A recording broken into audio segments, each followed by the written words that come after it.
Bonjour à tous, aujourd'hui je vais interviewer un grand champion cycliste.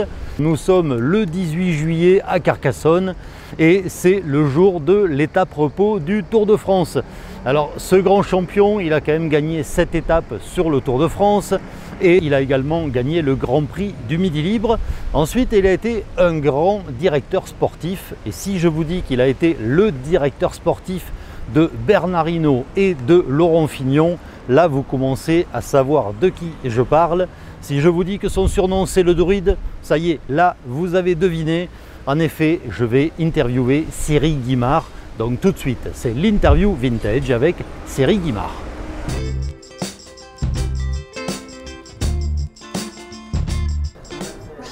Oui, j'avais 6 ans.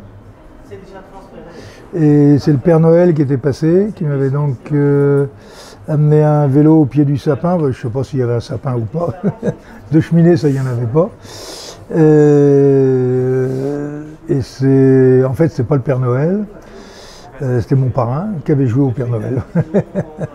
Et qui m'avait payé donc ce premier vélo. Donc ça remonte à quelques années. C'était quoi ? Un vélo de gamin de l'époque de 6 ans, parce qu'il faut savoir qu'à l'époque, aujourd'hui on fait le savoir rouler pour tous, là. À l'époque, savoir rouler pour tous, ça n'existait pas, puisqu'on commençait par faire du vélo d'abord.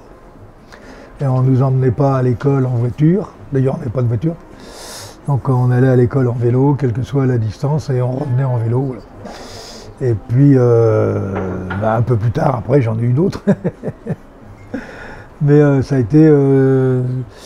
été intéressant pour moi parce que je me suis, indépendamment du fait qu'on s'en servait pour des raisons, j'allais dire professionnelles, non, j'en ai pas pro, mais c'était surtout pour aller à l'école, mais surtout qu'on s'amusait aussi avec, quoi.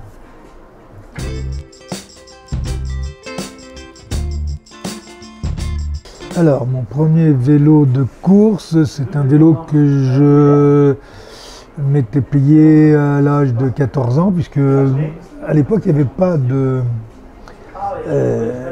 de course minime. C'est-à-dire qu'on commençait directement en cadet, puisqu'avant, il n'y avait pas de compétition.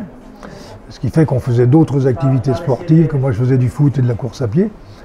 Et donc, comme j'avais besoin d'un vélo que mes parents ne pouvaient pas me le payer, je suis allé travailler dans une fabrique de parpaings.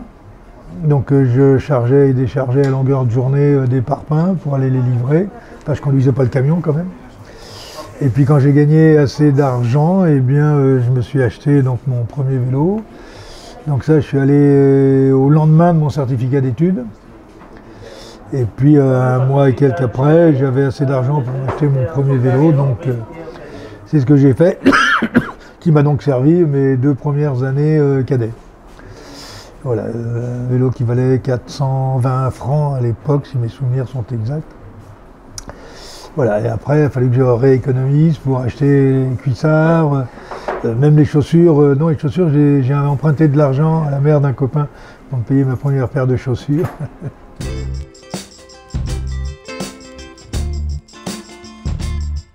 Ma première course, oui, je m'en souviens comme si c'était hier. C'était au Braille-Malville, à Nantes. Course qu'on finit sous la neige. On arrive au sprint à 2 et je gagne. Voilà. Et pour la petite histoire, j'avais été au départ en vélo et j'étais revenu chez moi en vélo sous la neige. Bon, proposons pas ça aux jeunes du même âge aujourd'hui.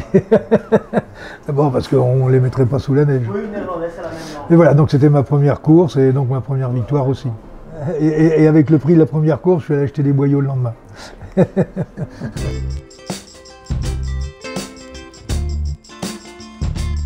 Ah oui, celle-là je m'en souviens, oui. C'était ma 3e course. C'était à Saint-Nazaire. Et là, j'ai bien frotté, puisque je suis resté une semaine sans pouvoir aller travailler. Mais le vélo n'avait rien. Le vélo n'avait rien, ça c'était important. Donc effectivement, j'ai été presque une semaine pratiquement à poil. Tel point que ma mère m'a dit, il faut que tu arrêtes le vélo. J'ai dit, attends, elle n'a pas compris, elle. Elle n'a rien compris au film. Voilà, et puis j'ai recommencé à courir après. Donc ça c'était ma 3e course. J'ai gagné la 4e, la 5e et la 6e. C'est-à-dire j'ai gagné 3 courses dans la même semaine après.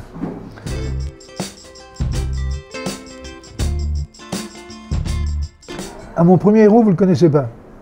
Il s'appelait Eugène Massé. Ah, c'est le coureur qui gagnait les courses qui passait devant ma maison, les courses amateurs.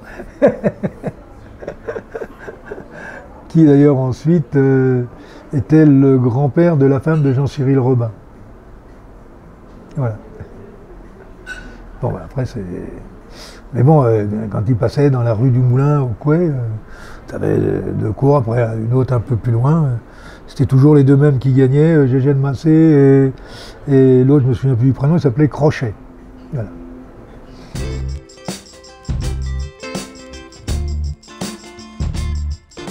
Ça s'est passé de la façon la plus naturelle, puisque les directeurs sportifs sont venus me voir pour me demander, pour me recruter. J'avais eu, les équipes qui étaient venues me voir, il y avait eu Raphaël Gemignani, qui était donc l'équipe BIC avec Jacques Anquetil, Lucien Aymar, Jean Stablinski, Rudy Altig, et puis Anton Amagne avec Raymond Poulidor. Voilà. Et j'ai choisi Anton Amagne.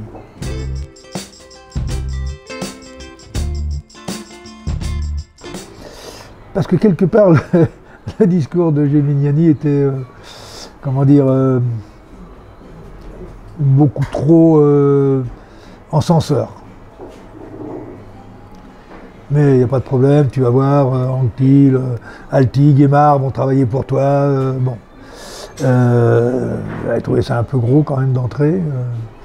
Alors qu'Anton Amagne avait un discours beaucoup plus proche de mes aspirations, à savoir, bon, ben, on va travailler pour essayer de progresser, et je préférais ce discours-là. Et en plus, pour la petite histoire, Gemignani, pour un peu, j'étais leader de l'équipe BIC, mais il me proposait aussi moins d'argent qu'Anton Amagne qui me dit on va faire de la formation. Et j'avais dit à Raphaël, parce qu'on en a reparlé plusieurs fois après, je lui ai dit écoute, si je suis aussi fort que ça, pourquoi tu me payes que ce prix-là? Bon, c'est vrai que je venais de gagner le maillot vert, tape sur le Tour de l'Avenir, je fais 4e, parce qu'à un moment, sur l'étape de Bordeaux, je laisse partir une échappée où il y a Robini qui va gagner le Tour de l'Avenir, mais bon, j'étais aussi champion de France, donc j'avais quand même les résultats pour.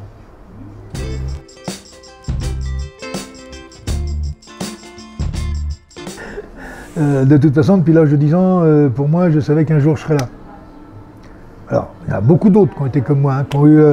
Puis il y a ceux qui ont la chance d'avoir eu des parents qui leur ont donné des qualités physiques qui permettent de l'être. Parce qu'on n'est pas champion parce qu'on décide d'être champion, on n'est pas champion parce qu'on s'entraîne, on est d'abord champion parce qu'on a les qualités pour être champion. Ensuite, on va les travailler. Que vous pouvez avoir du talent, si vous ne le développez pas, il ne se passera rien. Je suis persuadé qu'il y a peut-être des gens qui sont plus forts que Bernard Hinault qui n'ont jamais fait de sport. Mais bon, ils ne le sauront jamais. Mais ça, c'est l'histoire de la vie. Mais moi, j'étais au départ du Tour en 57, et qui partait de Nantes. Donc j'avais été voir le départ du Tour et je me disais, mais un jour je serai là, quoi. J'avais même pas le moindre doute, c'était évident puisque je voulais y être. Donc le jour où je suis arrivé chez les pros avec une grosse carrière amateur, enfin, avec beaucoup de victoires, puisque j'ai même plus d'une centaine. Donc à partir de ce moment-là, arriver chez les professionnels, c'était logique. C'est de ne pas y être qui n'aurait pas, dans ma tête, bien sûr. Je ne parle pas comme si j'avais la grossette parce que c'était la vérité, mais comme dit, dans Guillaume, ne s'imagine pas ne pas être chez les pros non plus. Et Bernard Hinault, à un certain moment, s'imaginait pas ne pas y être non plus. Bon, et puis il faut cet état d'esprit d'ailleurs. Parce que ça devient quand même, ça devient aussi ton fil conducteur, ton fil d'Ariane. Donc quand je me suis retrouvé après dans le peloton professionnel, pour moi, il n'y avait pas... Bon, c'était quand même assez impressionnant de rouler à côté de Jacques Anquetil, de Rick Van Looy, entre autres. Oui, parce que bon, on les regarde, on observe. C'était quand même tes idoles jusqu'au moment où tu passes pro, même après d'ailleurs. Et là, d'un seul coup, tu roules à côté de tes idoles. Oui, là, il y a un petit... mais bon, ça fait partie des choses normales. Le gamin qui vient de passer pro et qui roule à côté d'Alaphilippe, il va avoir les mêmes émotions. Mais j'avais pas de complexe. De toute façon, j'avais 21 ans, je venais de passer, bon, j'avais pas de complexe et je doutais de rien. Mais bon, si vous arrivez, que vous doutez, vous êtes introverti, maintenant, bon, attends, des fois, peut-être mieux changer de métier à ce moment-là.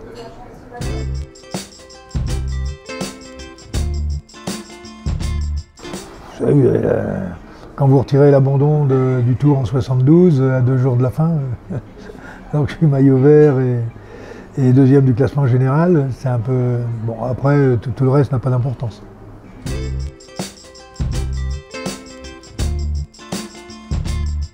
C'est le Tour 72. Il y a tout eu. Il y a eu le noir et le blanc. C'est la vie.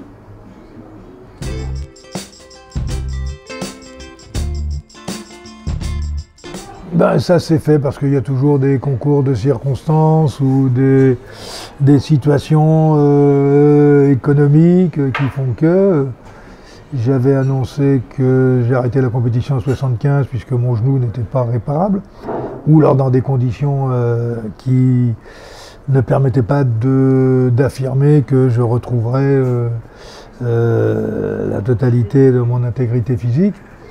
Donc j'avais décidé d'arrêter, d'ailleurs je n'avais pas fait le Tour 75, et ça avait été annoncé dans la presse. Et c'est aussi à ce moment-là que la SA Micmo, les cycles gitanes, étaient dans une très très grande difficulté financière, voire au bord du dépôt de bilan, et que la régie Renault, suite à la grave crise du pétrole de cette période-là, avait décidé de diversifier les activités de la régie. Et donc la régie Renault avait tout simplement racheté les cycles gitanes. Et le PDG qui avait été nommé, le directeur technique qui avait été nommé pour redynamiser, remettre à flot l'industrie du cycle chez Gitane, on dit on a une équipe cycliste, on la continue, mais comme tout le reste, parce que bien sûr ils avaient fait des audits à tous les niveaux, ont décidé donc de ne pas garder la structure dirigeante de l'équipe et sont venus me voir pour me demander si éventuellement on pouvait envisager un rendez-vous pour voir quelles étaient mes possibilités, mes envies, et si ça correspondait aussi, et ce qui était important, à ce que eux qui arrivaient de l'extérieur, d'ailleurs qui n'étaient même pas de la régie Renault, c'est des gens qui avaient été cherchés dans des cabinets spécialisés pour ce type de restructuration d'entreprise. Et donc on s'est rencontrés, ça a duré 6 heures, et au bout de 6 heures on avait fait pratiquement le tour de tous les problèmes du cyclisme. Et puis quelques jours après, ils m'ont dit bon ben si vous êtes d'accord, on vous engage. Voilà.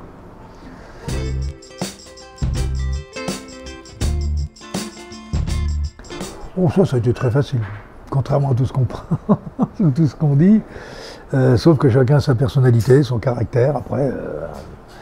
Après, vous n'avez pas les mêmes comportements avec un Hinault qu'avec un Fignon, qu'avec un Lemon, qu'avec un Madio ou un Van Impe, parce que tout le monde doit s'adapter, il doit y avoir de la cohérence à tous les niveaux, en faisant en sorte que chacun puisse s'exprimer au travers de travers de ses propres convictions, de sa propre personnalité, de son caractère. Donc avec Hinault, c'était un style, avec Fignon, c'en était un autre. Mais c'est au manager de s'adapter.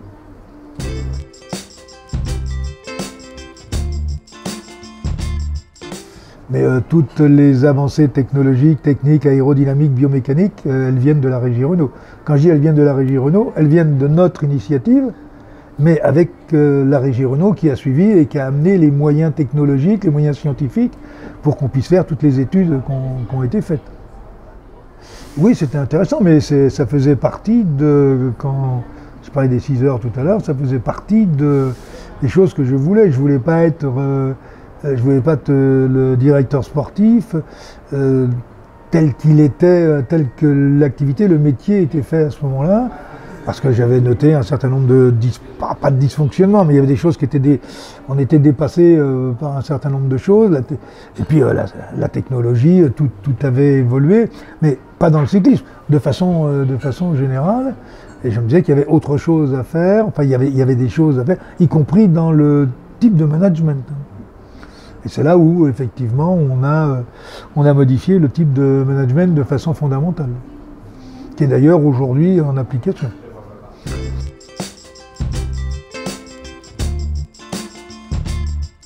Pourquoi pas demander mon avis?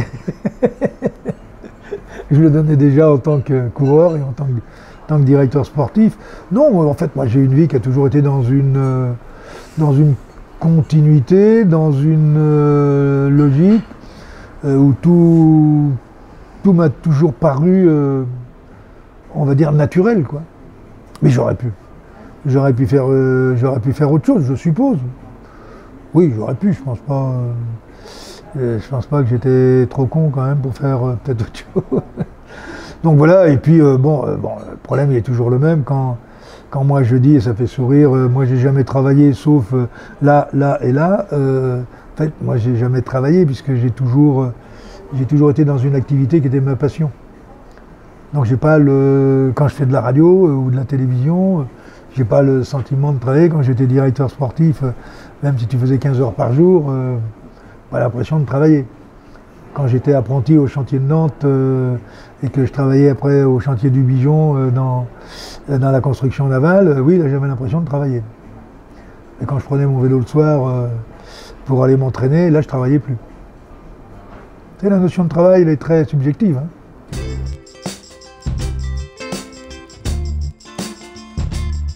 Bon, j'ai rien regardé. Alors, il y en a, c'est la passion de garder. Moi, il doit me rester un maillot vert et un maillot jaune, et mes deux médailles au championnat du monde. Le reste, non, c'est parti.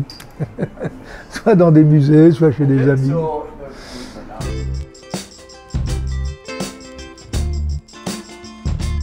Et tout le monde a le droit d'avoir ses passions. Et puis il y a ceux qui aujourd'hui sont avec les vélos électriques. On fera peut-être leur dire un jour que les batteries ne sont pas recyclables.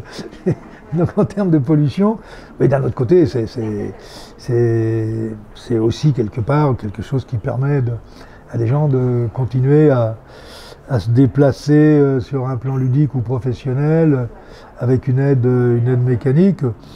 Bon, les choses évolueront de toute façon, mais oui, je comprends qu'il y ait des gens qui aient la nostalgie du passé, ça fait partie de l'individu, ou alors j'ai envie de dire, on n'éprouve plus rien pour ses grands-parents. Donc, oui, moi j'aime bien, oui. Même si je ne suis pas collectionneur moi, mais je comprends parfaitement que des gens peuvent s'attacher à des choses vintage, parce que c'est jamais par hasard. C'est parce qu'à un moment, il y a quelque chose qui a créé de l'émotion chez vous, et c'est cette émotion qui fait que vous allez vous attacher ce que je vais appeler des formes de symboles, parce que vous avez eu des émotions à un moment, et que ces émotions-là, eh bien, elles vous restent gravées. Donc il faut tout pour faire un monde, mais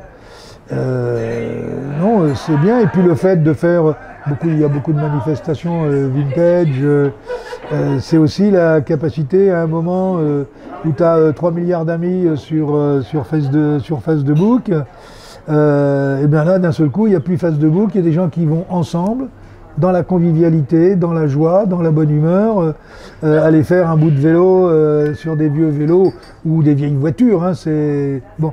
Et puis les gens sont heureux de le faire, donc s'ils sont heureux, ils sont respectables. J'ai toujours beaucoup de plaisir à faire du vélo. Je suis un peu frustré parce que je roule de moins en moins vite et ça c'est une frustration. Comme disait Marcel Ansen, un ancien rédacteur en chef de l'équipe, qui disait, et ancien coureur à pied, et qui courait toujours, il dit non, je cours toujours autant qu'à l'époque où j'étais en compétition. Il dit je fais toujours 1 heure, mais en 1 heure je fais de moins en moins de kilomètres.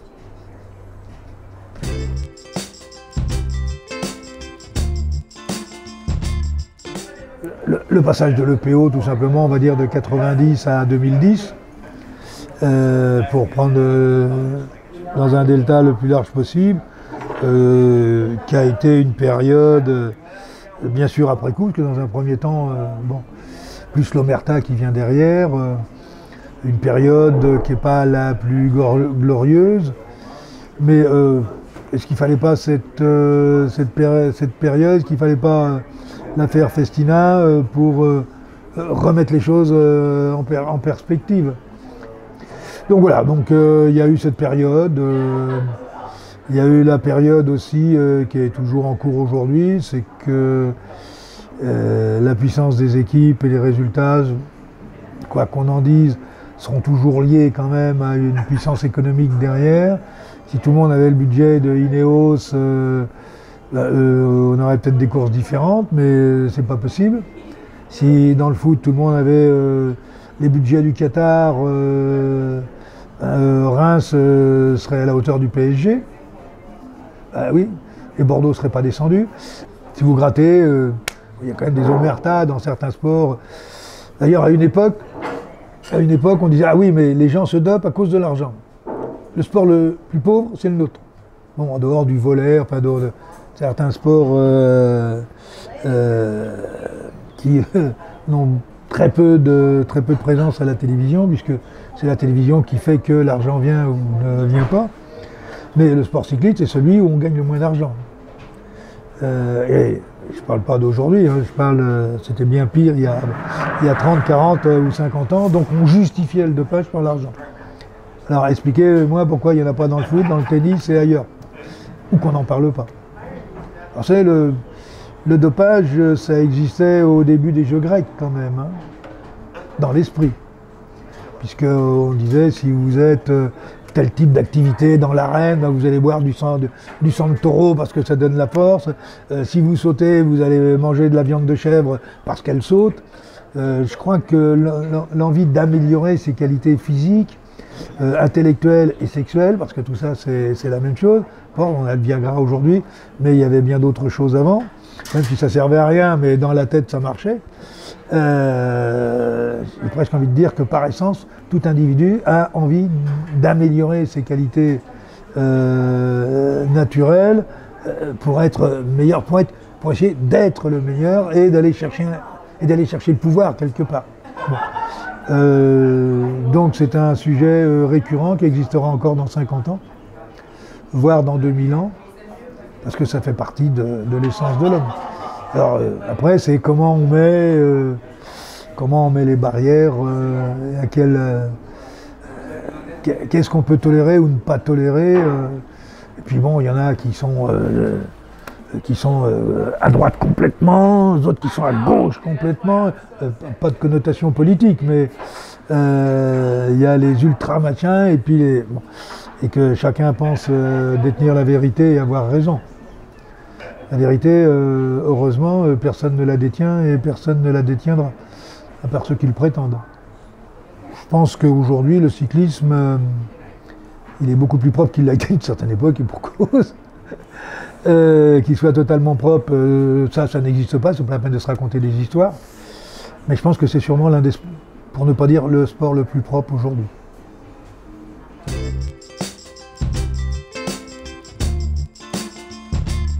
Alors mon programme, ça a été de faire le point ou de faire des choses que j'aurais peut-être dû faire il y a 2 jours, sur le plan administratif, sur le plan des personnes que j'ai besoin de contacter, voilà. Et puis j'ai oublié de faire la lessive d'ailleurs. Mais bon, je pense que je vais avoir assez pour aller jusqu'à Paris. Voilà, et puis comme ce qu'on fait aujourd'hui, répondre à quelques interviews. Voilà. Alors après cette interview, je vais aller faire une petite sieste, parce qu'il faut repartir demain. Donc comme c'est une journée de repos, il faut en profiter pour faire la sieste. Ça fait, depuis le départ du tour, j'en ai pas fait. Je suis en état de manque. Eh bien, merci Cyril. À bientôt. À bientôt.